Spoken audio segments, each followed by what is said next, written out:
Classes. तो आज हम पढ़ने वाले हैं हमारी क्लास 12th का करंट इलेक्ट्रिसिटी। और करंट इलेक्ट्रिसिटी में भी हम लोग क्या करने वाले हैं, आज हम एक ऐसा टॉपिक पढ़ने वाले हैं जो आपके पेपर में 100% कंफर्म है कि आएगा ही आएगा। मतलब कोई भी डाउट नहीं है कि वो पेपर में ना आए।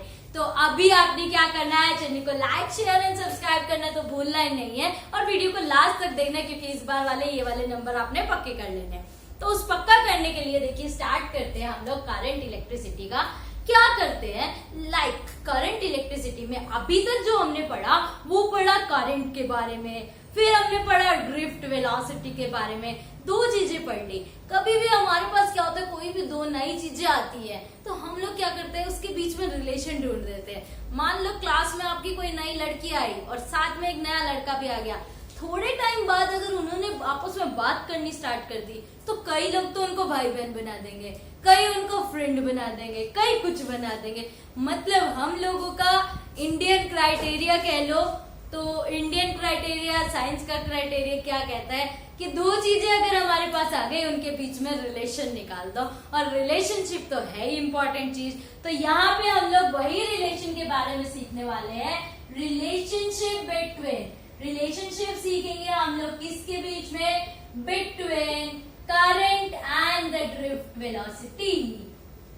करंट और ड्रिफ्ट वेलोसिटी के बीच में रिलेशन सीखना है हमने, ठीक है। दो चीजों के बीच में हमने क्या सीखना है, रिलेशन। किसके बीच में, current and the drift velocity. क्या होती है, कहां से आई, कब आई, कैसे आई, सब पढ़ लेंगे। तो क्या देखा, सबसे पहले इस रिलेशन के लिए हमें कंसीडर करना पड़ेगा हमारा कंडक्टर, क्योंकि हम लोग हर चीज इलेक्ट्रिसिटी में मोशन में पढ़ रहे हैं। तो कंसीडर किया कि एक कंडक्टर है, सबसे पहला काम कंसीडर करना होता है। तो हमने भी कंसीडर कर लिया एक कंडक्टर। अब कंडक्टर है तो उसकी कोई ना कोई लेंथ होगी, तो हमने ले लिया ऑफ हैविंग लेंथ L, जिसकी हमारे पास क्या है, लेंथ है, और वो कितनी है, L है। Consider a conductor of having length L and area of cross section A. Area भी उसका कुछ ना कुछ, और वो एरिया हमारे पास क्या है, A है। ठीक है ना, इतनी बात। अब हमने क्या कहा कि इसके अंदर फ्री इलेक्ट्रॉन्स है, मतलब वैलेंस इलेक्ट्रॉन है। फ्री इलेक्ट्रॉन्स तो मूव करते हैं पर्टिकुलर वेलोसिटी से करते हैं, और उस वेलोसिटी का नाम होता है VD, है ना भाई। अब इसको हमने क्या कर दिया, बैटरी के साथ कनेक्ट कर दिया, जिससे इसके अंदर में करंट फ्लो हो जाएगा। तो ये हमारे पास करंट फ्लो हो गया, आई करंट, है ना। V हमने इसमें पोटेंशियल दे दी। अब फ्री इलेक्ट्रॉन्स मूव करेंगे। जब ये फ्री इलेक्ट्रॉन्स मूव कर रहे हैं तो क्या हुआ, हमने मान लिया कि नंबर ऑफ इलेक्ट्रॉन्स कितने हैं, लेट किया number of electrons per unit volume लिया है, क्योंकि मुझे एक का नहीं बात कर सकते। नंबर ऑफ इलेक्ट्रॉन पर यूनिट वॉल्यूम इक्वल किसके, स्मॉल m के, ठीक है। क्या किया हमने, सबसे पहले एक कंडक्टर लिया जिसका लेंथ L है, एरिया A है, नंबर ऑफ इलेक्ट्रॉन पर यूनिट वॉल्यूम मान लिया उसके अंदर कितने हैं, n है। टोटल नंबर ऑफ इलेक्ट्रॉन्स अब हमें निकालने पड़ेंगे। तो सबसे पहले हमें रिलेशन निकालना है किसके बीच में, between the current and the drift velocity. Current और ड्रिफ्ट वेलोसिटी के बीच में रिलेशन। तो सबसे पहली बात हमें क्या चाहिए, हमें चाहिए आई का फॉर्मूला। हमने सीखा हुआ आई का फॉर्मूला तो होता है Q बाय में T। आई का फॉर्मूला क्या होता है, चार्ज पर यूनिट टाइम। तो आई का फॉर्मूला लिख दिया Q बाय में T।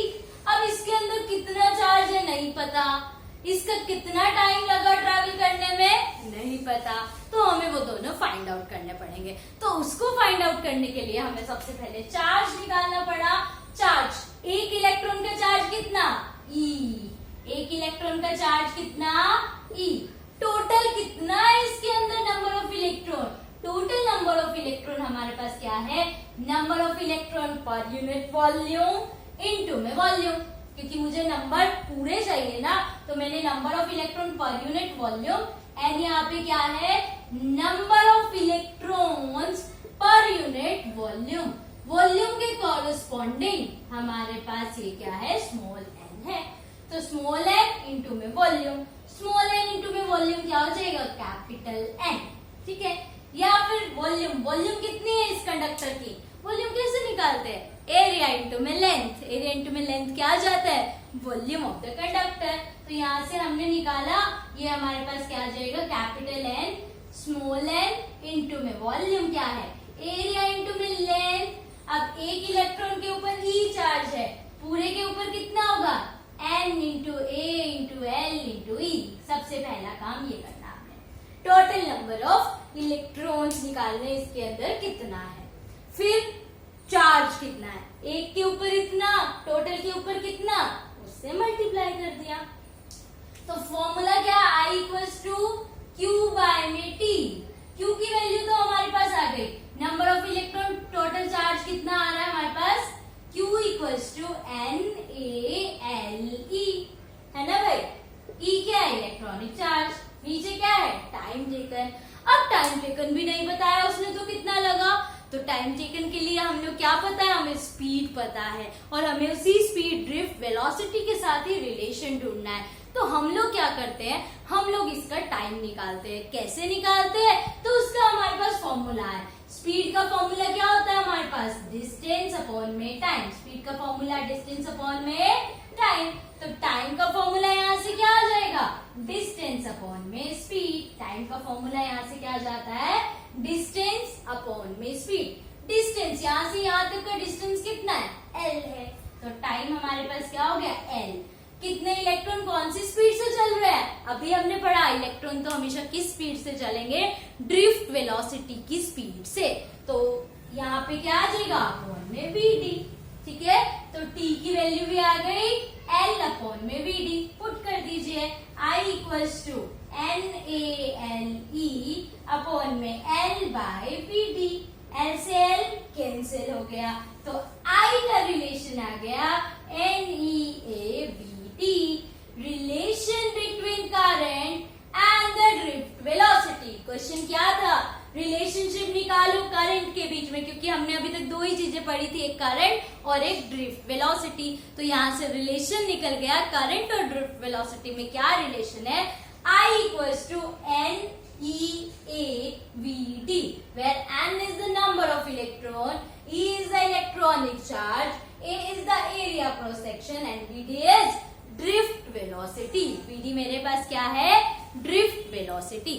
उसके बाद क्या आता है हमारे पास, ये तो एक रिलेशन था करंट और ड्रिफ्ट वेलोसिटी में। उसके बाद आता है हमारा करंट इलेक्ट्रिसिटी का सबसे इंपॉर्टेंट लॉ, और सबसे इंपॉर्टेंट लॉ के साथ साथ हमारा पुराना इलेक्ट्रिसिटी वाला लॉ। यहाँ से हमें लगेगा अच्छा हमने तो 10th में इलेक्ट्रिसिटी पढ़ी थी शायद, ठीक है। अभी तक क्योंकि ड्रिफ्ट वेलोसिटी आ रहा था, कभी नहीं पढ़ा था, बट अब जो पढ़ेंगे वो शायद आपको कुछ सुना सुना लगे। क्या है वो शायद वाला वर्ड, वो वर्ड है हमारे पास ओम्स लॉ। आया किसी को क्या ध्यान में, क्या तो थोड़ा बहुत नाम याद आया, पता नहीं कहानी क्या है। ओम्स लॉ क्या होती है, ओम्स लॉ हमें क्या कहता है, ओम्स लॉ ने बोला पोटेंशियल होता है एक वर्ड होता है करंट। तो पोटेंशियल अगर हमारा डायरेक्टली प्रोपोर्शन हो जाता है, potential, electric potential is directly proportional to current. ठीक है, ओम्स लॉ क्या कहता है, V is directly proportional to I, या फिर I is directly proportional to V। पर ऐसे नहीं कि हर टाइम, एक पर्टिकुलर कंडीशन, और वो पर्टिकुलर कंडीशन क्या है, एट कांस्टेंट टेम्परेचर। अगर टेम्परेचर कांस्टेंट होगा, ठीक है, if there is a constant temperature, temperature अगर कांस्टेंट है, सेम है, तब हम कह सकते हैं that V is directly proportional to I, या I is directly proportional to V। ठीक है, ये सिर्फ कब होगा, at constant temperature। अब हम क्या करते हैं, डायरेक्टली प्रोपोर्शन को हटाकर हमेशा क्या ले आते हैं, एक कांस्टेंट ले आते हैं। तो यहाँ पे भी हम यही करने वाले हैं, V is directly proportional to I, directly proportion हट के हमेशा एक कांस्टेंट आ जाता है। यहाँ पे कांस्टेंट क्या आएगा, R, और ये यार मेरे पास क्या होता है, resistance. Yes, resistance of a conductor, conductor का रेजिस्टेंस। एक नया वर्ड आ गया, resistance equals to V by I। Generally ये वाला फॉर्मूला तो हम 10th में भी पढ़ लेते हैं, that R equals to VI या V इक्वल्स टू IR, वीर जिससे याद करते हैं, वीर मतलब V इक्वल्स टू IR, है ना। वीर मतलब क्या है, V इक्वल्स टू IR। ये कौन कहता है V equals to IR, Ohm's law. पर ये तो हमारा जनरल बात हो गई। अब ये R क्या है? पहली बात, R एक कांस्टेंट है जिसका नाम क्या होता है? रेजिस्टेंस। R एक कांस्टेंट है जिसका नाम हमारे पास क्या होता है? रेजिस्टेंस। ये रेजिस्टेंस क्या करता है? ये रेजिस्टेंस एक ऐसी प्रॉपर्टी है कंडक्टर की जो फ्लो ऑफ चार्जेस को अपोज कर रहा है। Yes, which opposes the flow of charge. Charge के फ्लो को जो अपोज करता है, मतलब रोकता है, उसको हम लोग क्या नाम दे देते हैं? Resistance of conductor. इसके बारे में पूरा पढ़ेंगे, पर पहले इसको निकालते हैं ओम्स लॉ को मैथमेटिकली। तो उसको निकालने के लिए हमने क्या किया? हमने लिखा करंट का फॉर्मूला, करंट और ड्रिफ्ट वेलोसिटी में रिलेशन। तो क्या था? I इक्वल्स टू NEAVD, यही पढ़ा हुआ है ना? I equals to N number of electrons per unit volume, E is the electronic charge, A is the area and VD is the drift velocity। जानना इतनी बात? हमें क्या करना है? हमें तो V और I में रिलेशन ढूंढना है, क्योंकि V इक्वल्स टू क्या है? IR। इस R की मुझे वैल्यू निकालनी है। तो क्या देखा भाई, इधर तो कहीं पे भी रिलेशन ही नहीं बन रहा I और V में। तो हमने क्या देखा? हमने तो ड्रिफ्ट वेलोसिटी पढ़ा था। क्या था drift velocity? Average velocity with which free electron drifted towards positive charge. जिसने भी ड्रिफ्ट वेलोसिटी अभी तक नहीं देखा है, जस्ट आई बटन को क्लिक करो और देख कर आओ। VD की वैल्यू यहाँ पे क्या होती है? Minus EE tau by M। याद आ गया? क्या थी हमारे पास VD की value? Minus E capital E tau by M। E क्या है यहाँ पे? Electric field. E क्या है? Electric field. ये इलेक्ट्रिक फील्ड हमारे पास किसके इक्वल होता है? हमने एक रिलेशन पढ़ा है, E इक्वल्स टू क्या होता है? V by L। क्योंकि V का फॉर्मूला, dV का फॉर्मूला क्या था? E equals to minus dV by dr। Differentiation के साथ जब स्मॉल चेंज नहीं होगा तो E का फॉर्मूला क्या होता है? V by L। तो यहाँ पे पुट कर दिया VD इक्वल्स टू E की जगह क्या आ गया? V by L M tau.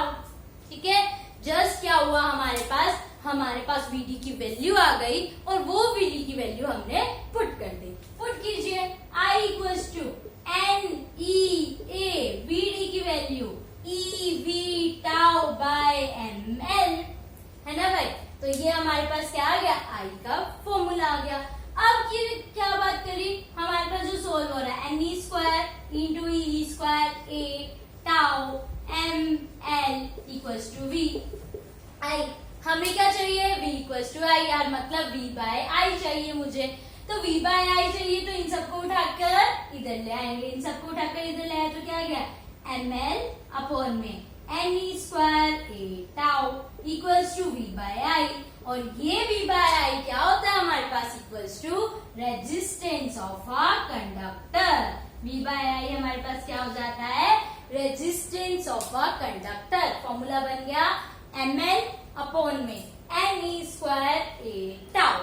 ठीक है, क्या फॉर्मूला बन गया?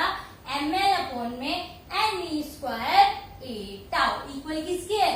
Resistance of a conductor. पहले हमारे पास फॉर्मूला होता था सिर्फ V बाय I, अब क्या होगा? ML अपॉन में NE स्क्वायर A टाउ। इस रेजिस्टेंस ऑफ कंडक्टर की पूरी डेफिनेशन, इसकी पूरी मैथ क्या होता है, वो सब देखने के लिए हमें क्या करना है? नेक्स्ट वीडियो को देखना है, क्योंकि बेसिकली रेजिस्टेंस किस फैक्टर पे डिपेंड कर रहा है, क्या है, वो सब हम लोग नेक्स्ट वीडियो में देखेंगे। तो अभी के लिए आपने चैनल को लाइक, शेयर एंड सब्सक्राइब कर देना है। Thank you.